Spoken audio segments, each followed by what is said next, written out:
Alright, hello my wonderful students. This is Foldable number 2, part 1. For this one, we're going to be doing multiplying and simplifying radical expressions for section 6.2.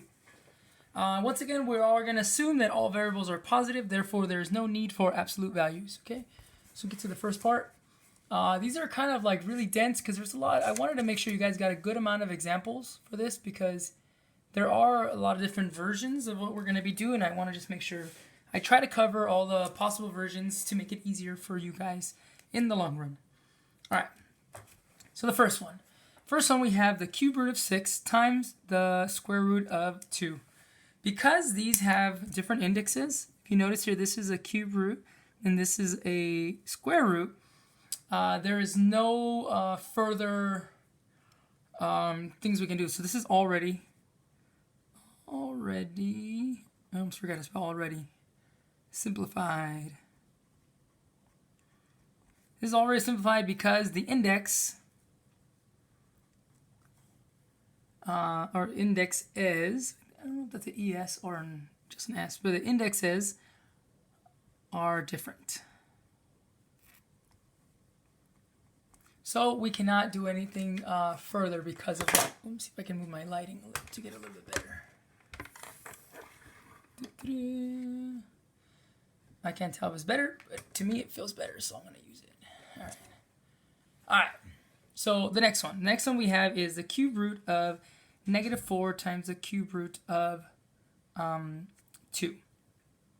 For this one, remember, whenever we have the index that are the same, here we have the index of 3 and the index of 3, we can actually rewrite it as underneath one whole thing together. So this is going to be the cube root of -4 times 2, which is equal to the cube root of -8. Well, we know from our cheat sheet that, well, we can just actually go this way too, but -8 is -4 times 2. Well, that won't work. Well, you can just say 8 is 4 times 2, and then 4 is 2 times 2, leaving us with 3 2's. But in order to get negative, we have to make all of them negative, 1, 2, 3. So that we can get a -8 there. So we know that our cube root of -8 is going to equal 2. -2. Okay? Alright, next one. We have this one over here. I'll go ahead and move on to this one. So we'll do these two and then these ones last.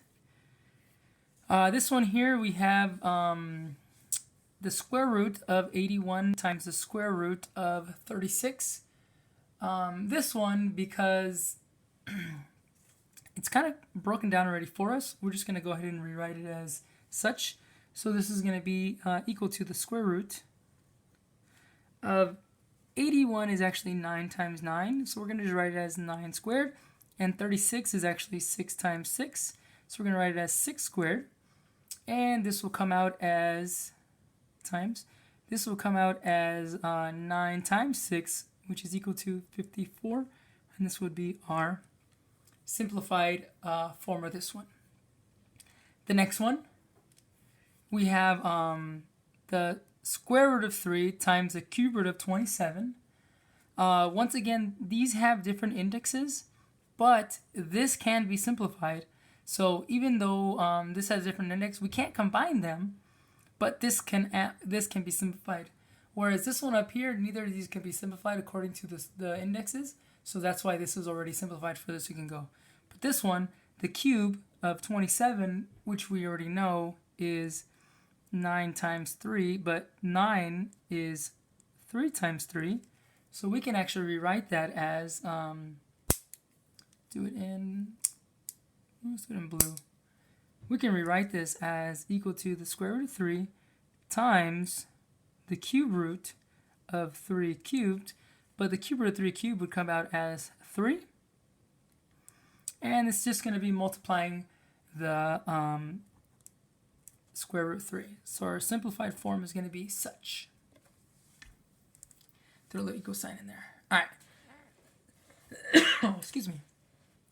The next one we have is the cube root of 45 times the cube root of 75.